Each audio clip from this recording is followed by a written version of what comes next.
My three best friends vanished when I needed them most, then showed up at my launch party 5 years later, expecting to be welcomed back like nothing had happened.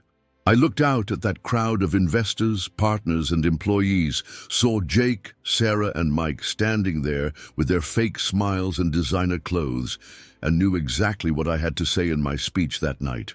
What came out of my mouth didn't just leave them speechless. It left the entire room understanding exactly what real friendship looks like, and what happens when people mistake you for a fool who doesn't remember how they treated you when you had nothing to offer them. If you've ever been abandoned by people you thought would have your back forever, if you've ever watched fair-weather friends disappear the moment your life got complicated, grab your coffee and settle in.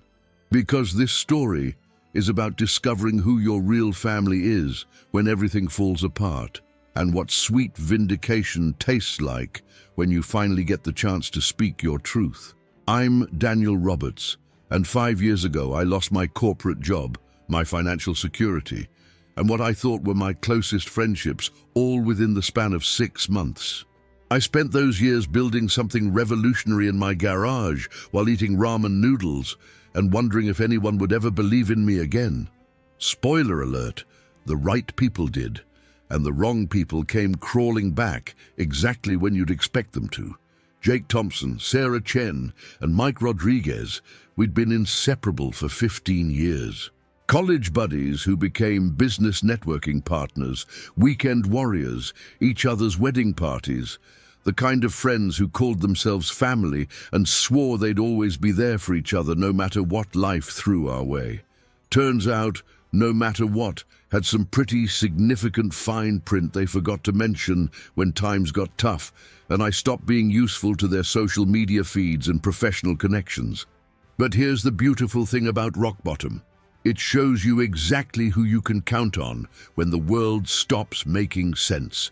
And if you believe that loyalty should be a two-way street, that friendship should be tested by adversity instead of destroyed by it, hit that subscribe button right now. I've got stories about building dreams from nothing, about finding your real family in unexpected places, and about what happens when karma finally catches up with people who mistake kindness for weakness. Because what I said in that speech, it changed everything for everyone in that room, especially 3 people who thought they could waltz back into my life just because I'd finally become successful enough to matter to them again. Let me take you back to when the 4 of us were 25 and invincible, sharing that cramped apartment near downtown, eating pizza for breakfast and staying up until 3 a.m. dreaming about the empires we were going to build together. Jake was going to revolutionize marketing. Sarah was destined for investment banking greatness. Mike had plans to become the next great tech entrepreneur. And I was the engineer who was going to solve the world's energy problems with some brilliant invention I hadn't figured out yet. We were each other's support system, cheerleaders, reality checks, and emergency contacts. When Jake's father had his heart attack during our 2nd year out of college, we all drove 12 hours straight to be with him at the hospital. When Sarah went through her brutal breakup with that controlling boyfriend who'd isolated her from everyone, we staged an intervention that lasted 3 days and involved enough ice cream to stock a small grocery store. Sunday brunches were sacred. Didn't matter who was dating whom, what jobs we were juggling, or what drama was happening in our individual lives. Every Sunday at 10 a.m. we'd meet at Murphy's Cafe on 5th Street, order the same terrible coffee and overpriced eggs Benedict, and catch up on everything important and unimportant that had happened during the week. Mike's startup crashed and burned spectacularly in year 3, wiping out not just his savings, but also a significant chunk of his parents' retirement fund they'd invested to help him. We spent weeks helping him pick up the pieces, reviewing his business plan to figure out what went wrong, networking to help him find a regular job to pay the bills while he regrouped. "That's what family does," Sarah said, when Mike tried to thank us for the 100th time. "We show up." Yisidul, when I got engaged to Lisa, a relationship that didn't survive the corporate downsizing, but that's another story, they threw me the bachelor party of the century. Jake organized everything, Sarah handled the logistics with military precision, and Mike documented the entire weekend with photos that are still some of my most treasured memories. They gave speeches at my wedding about how honored they were to watch me find my person, how they knew Lisa was perfect for me because she made me laugh the way they did. Those were the golden years when we thought friendship was permanent, when we believed that bonds forged in late-night conversations and shared struggles would last forever. We called ourselves the Core Four, joked about buying houses on the same street someday, talked about our kids growing up together and carrying on the tradition of Sunday brunches into the next generation. I trusted these people with my dreams, my fears, my bank account passwords, and my house keys. They were my emergency contacts at work, the people who knew exactly how I liked my coffee and which movies could cheer me up when life got complicated. We weren't just friends, we were chosen family. Or at least that's what I thought until I learned what chosen family actually means when the choosing gets difficult. The first crack in our foundation appeared when Morrison Tech, the company I'd worked for since college, started downsizing. The energy sector was shifting, and my department, Renewable Technology Research, was apparently the first expense they decided they could live without. I'd been there 8 years, had great performance reviews, thought I was building towards something permanent. Instead, I got a pink slip and a handshake on a Tuesday morning in March. "Don't worry, man," Jake said when I called him from the parking lot, still holding that cardboard box with my personal belongings. "Companies are always looking for talented engineers. This is probably a blessing in disguise. Time to find something better." Sarah echoed the sentiment when we met for drinks that weekend. "The market's hot right now. With your experience, you'll have multiple offers within a month." But the market wasn't as hot as they thought, especially for someone whose expertise was in renewable energy technology that most companies weren't ready to invest in yet. 1 month turned into 3, 3 months turned into 6, and suddenly our Sunday brunches started feeling different. Not because I couldn't afford Murphy's overpriced Eggs Benedict, though that was becoming a real issue, but because the dynamic had shifted in ways none of us wanted to acknowledge. I was no longer the successful engineer with interesting projects to discuss and industry connections to share. I was the unemployed friend who dominated conversations with job search frustrations and financial anxiety. Mike started bringing up networking opportunities with a forced enthusiasm that felt more like charity than friendship. Sarah began every conversation with, "Any leads this week?" in that tone people use when they're hoping the answer is yes, so they can change the subject. The breaking point came when Jake landed a major client for his marketing firm, a tech startup that needed exactly the kind of renewable energy consulting I'd been doing for 8 years. Instead of recommending me for the project, he hired some established firm because, as he explained apologetically, they needed someone with current industry connections, someone who's actively working in the field right now. Current industry connections, actively working. Like 8 years of expertise had expired the moment I lost my corporate affiliation.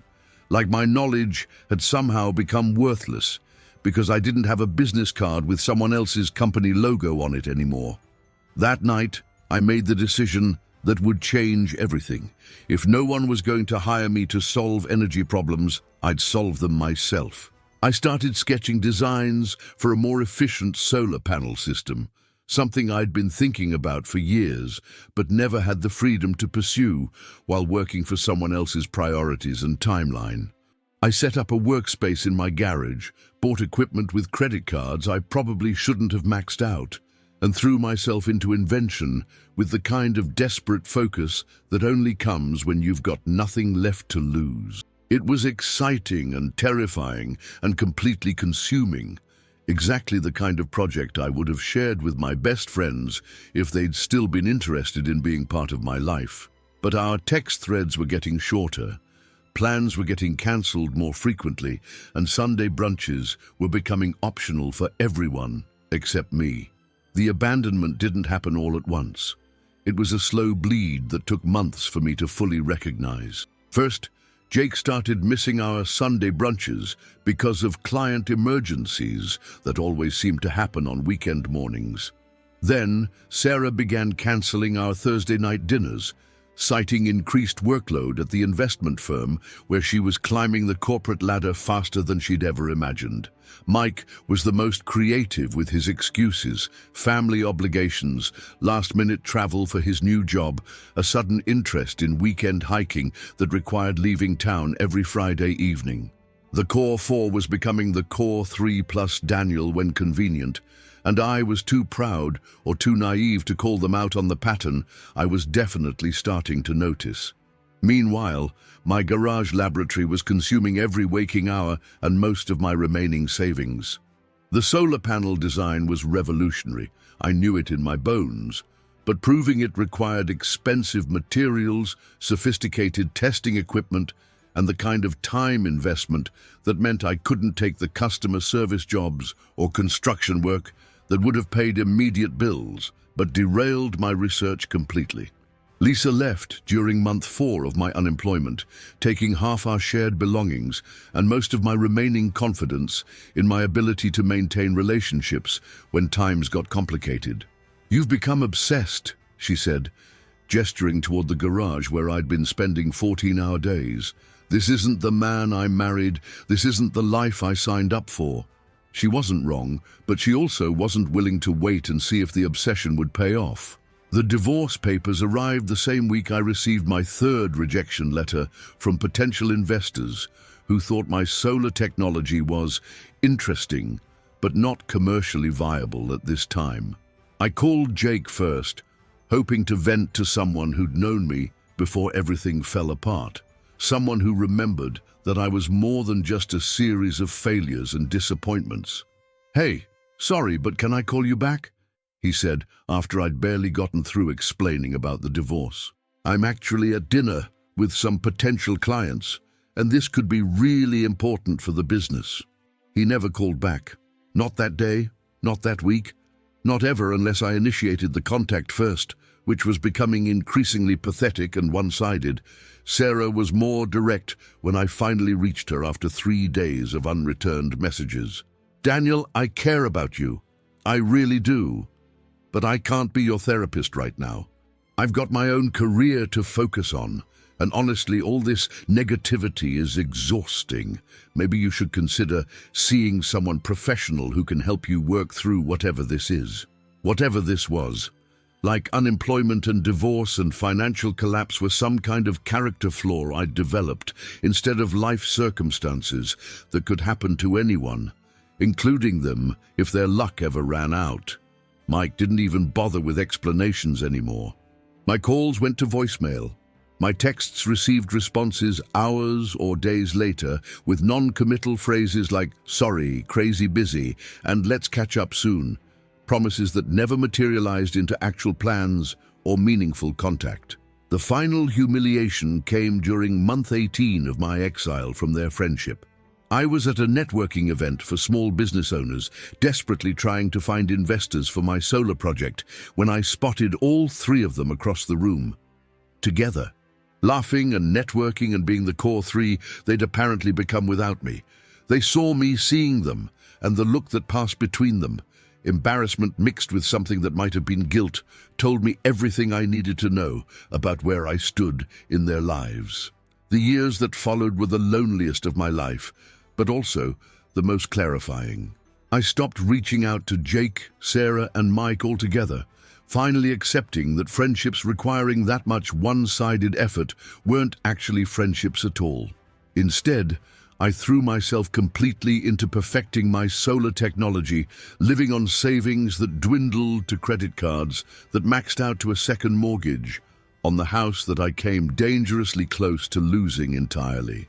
There were nights when I sat in that garage workspace, surrounded by prototypes and failed experiments, wondering if I was delusional to think I could succeed, where established companies with unlimited resources were struggling. The silence from my former friends felt like confirmation that maybe I really had become the obsessive failure Lisa had described, someone too stubborn to accept reality and move on to more practical pursuits. But isolation has a way of forcing you to find strength in places you never knew existed. Without the distraction of maintaining relationships that had already died, I could focus completely on the work that might actually matter in the long run. Every breakthrough, every small victory, every moment when a new design performed better than the last one, I experienced them alone, but I also owned them completely. Emma Walsh entered my life during year 3 of my exile, when I finally worked up the courage to present my prototype to small local investors who might appreciate innovation more than established market presence.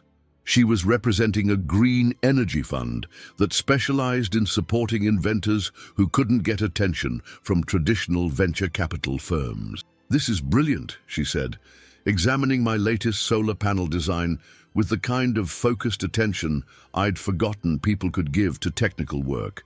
"The efficiency ratings are beyond anything I've seen from major manufacturers. Why isn't everyone talking about this already?" When I explained my lack of corporate backing and professional connections, she just shrugged. "Good. That means we can move fast without committee approvals and bureaucratic delays." Emma became my first real partner in every sense: business collaborator, investor advocate, and eventually the closest friend I'd had since discovering what fair-weather friendship actually looked like. She understood the work, believed in the potential, and showed up consistently even when prototypes failed and presentations went badly and progress felt impossibly slow. We spent countless hours in that garage, refining designs and testing configurations, and dreaming about the impact we could have if we ever got the technology to market successfully. She never once suggested I should give up and find a regular job. Never treated my invention like a hobby I should abandon when it got difficult. Never made me feel like my ambitions were unrealistic or self-indulgent. The breakthrough came in year 4, when we finally achieved efficiency ratings that exceeded everything currently available commercially. Emma had connections with government energy initiatives that were desperate for exactly what we'd developed. And suddenly, we had contracts and funding and a real company with employees and office space and everything I'd been dreaming about during those lonely garage years. Roberts Solar Solutions became profitable within 6 months of our official launch, landed a massive federal contract within a year, and by year 5, we were being featured in technology magazines as one of the most promising renewable energy companies in the country. The launch party for our new headquarters was Emma's idea, a celebration for investors, employees, government partners, and anyone who'd supported Roberts Solar Solutions during our rapid climb from garage startup to industry leader. The ballroom was filled with people who'd believed in the technology when it was still experimental, who'd taken risks on an unemployed engineer with big dreams and bigger determination. I was reviewing my speech notes backstage when Emma rushed over with an expression somewhere between amusement and disbelief. "Daniel, you're not going to believe who just walked in," she said. "Your old friends, Jake, Sarah, and Mike. They're out there networking like they belong here, telling people about how they've supported you from the beginning." My stomach dropped like I was on a roller coaster. That familiar sensation of betrayal mixed with rage that I thought I'd processed years ago. But seeing them there, in their expensive clothes and confident smiles, acting like they'd earned their place at my celebration, it brought everything flooding back. I walked to the edge of the curtain and looked out at the crowd. There they were, holding champagne glasses and working the room like they were part of the Roberts Solar family tree. Jake was talking to one of our major investors about supporting visionary friends through difficult transitions. Sarah was networking with government officials, mentioning her long relationship with Daniel Roberts, like it was some kind of professional credential. Mike was taking selfies near our company logo, probably planning to post them on social media with captions about backing winners and believing in innovation. "What do you want to do?" Emma asked quietly. She knew the whole story by now, had listened to me work through the anger and disappointment during late nights when we were building something these people had never supported or believed in. That's when I knew exactly what I needed to say in my speech. Not just for me, but for everyone in that room, who'd ever been abandoned by people they trusted, who'd ever had to build something meaningful without the support they'd counted on, who'd ever had fair-weather friends show up to claim credit for success they'd never helped create. I walked onto that stage, looked out at a room full of people who'd earned their place there through loyalty and belief and genuine support, and spotted three faces that definitely hadn't. The microphone was live, the crowd was attentive, and suddenly I had the platform I dreamed of having during all those lonely years when nobody wanted to listen. "Good evening, everyone," I began, my voice steady and clear. 5 years ago, I was an unemployed engineer working in a garage, trying to solve energy problems that most people thought were unsolvable. Tonight, I want to talk about the real innovation behind Roberts Solar Solutions. Not just the technology, but the people who taught me the difference between networking and friendship, between support and loyalty, between being there for the photos and being there for the process. The room went quiet in that way crowds do when they sense something important is about to happen. Jake, Sarah, and Mike had positioned themselves near the front, clearly expecting to be acknowledged as long-time supporters and early believers in my success. They were about to get acknowledged, all right, just not the way they were expecting. "I want to thank everyone who supported Roberts Solar Solutions when it was just a crazy dream and a cluttered garage," I continued, looking directly at Emma, then at the investors who'd taken real risks, then at the employees who'd believed in our mission from day one, the people who showed up when I had nothing to offer them except hope and hard work, the people who took my calls when I was struggling, who invested time and energy and resources when success was far from guaranteed. The crowd was completely silent now, everyone sensing the weight behind my words. I could see Jake, Sarah, and Mike shifting uncomfortably, beginning to realize that this speech wasn't going the direction they'd anticipated when they'd crashed my party uninvited. "But I also learned something equally valuable during those 5 years," I said, my voice carrying across the ballroom with perfect clarity. "I learned to recognize the difference between people who believe in you and people who believe in your success, people who are there for the journey and people who show up for the destination photos." I paused, letting that distinction settle in the room, watching as various faces registered understanding of where this was heading. Emma was smiling proudly from the side of the stage. Several investors were nodding with recognition. They'd all seen fair-weather friends in their own careers. Tonight, I see some faces in this crowd who weren't here during the garage years, who weren't available for the phone calls when prototypes failed, who couldn't find time for the conversations when everything seemed hopeless. People who are networking tonight based on relationships that existed only when times were good, claiming connections to success they never helped create. The silence was deafening now. Jake had gone pale, Sarah was staring at the floor, and Mike looked like he wanted to disappear entirely. But I wasn't done. This moment had been building for 5 years, and I was going to finish what they'd started when they abandoned me. "Real friends don't disappear when your life gets complicated," I said, looking directly at them now, my voice steady and unmistakably clear. "Real friends don't treat unemployment like a contagious disease. Real friends don't show up to claim credit for victories they never helped fight for, and real friends definitely don't crash launch parties after 5 years of silence, expecting to be welcomed back like nothing happened." The crowd erupted in applause, not just polite corporate clapping, but genuine appreciation from people who understood exactly what I was talking about. Emma later told me she'd never seen anything like it, the way an entire room of professionals connected with a truth that resonated with everyone who'd ever been betrayed by people they'd trusted. Jake, Sarah, and Mike left during the applause, slipping out like the ghosts they'd been for the past 5 years. I never saw them again, never heard from them directly, though Emma mentioned seeing Jake's LinkedIn post a few months later where he'd removed any mention of knowing me from his professional profile. The best revenge really is success, but the sweetest part isn't the money or recognition. It's finally having the platform to tell the truth about loyalty, about what real friendship costs when times get difficult, about who deserves to celebrate with you when the struggling pays off. Tell me in the comments, have you ever had friends disappear when your life got complicated, only to resurface when success made you interesting again? Have you ever had to choose between keeping the peace and speaking the truth about people who abandoned you? If this story reminded you to appreciate the people who show up consistently, who believe in your dreams when they're still just dreams, who answer phone calls during the difficult seasons, hit that subscribe button and ring the notification bell.